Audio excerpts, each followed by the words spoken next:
Sunday, October 17th, 1943. Dear Kitty, Koophuis is back again, thank goodness.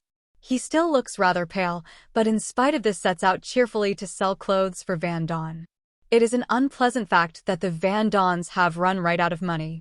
Mrs. Van Daan won't part with a thing from her pile of coats, dresses, lad shoes. Mr. Van Daan's suit isn't easily disposed of because he wants too much for it. The end of the story is not yet in sight. Mrs. Van Daan will certainly have to part with her fur coat.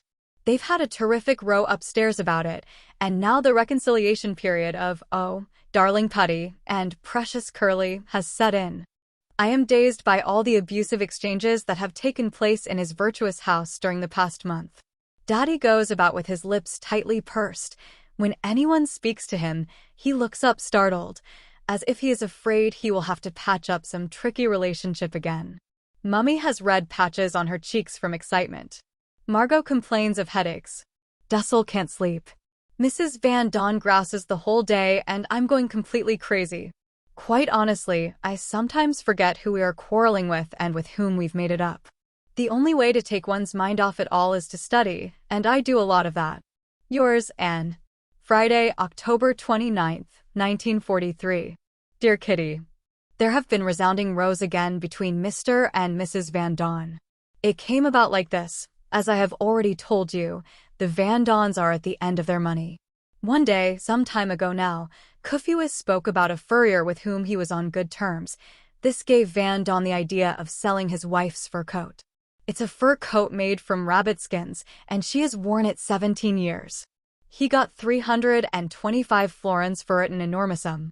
However, Mrs. Van Daan wanted to keep the money to buy new clothes after the war, and it took some doing before Mr. Van Daan made it clear to her that the money was urgently needed for the household. The yells and screams, stamping and abuse, you can't possibly imagine it. It was frightening. My family stood at the bottom of the stairs, holding their breath, ready if necessary to drag them apart. All this shouting and weeping and nervous tension are so unsettling and such a strain that in the evening I drop into my bed crying, thanking heaven that I sometimes have half an hour to myself. Mr. Koophuis is away again. His stomach gives him no peace. He doesn't even know whether it has stopped bleeding yet.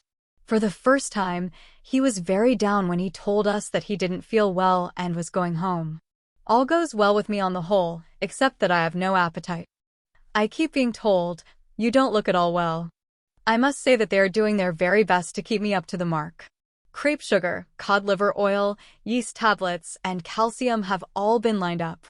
My nerves often get the better of me. It is especially on Sundays that I feel rotten.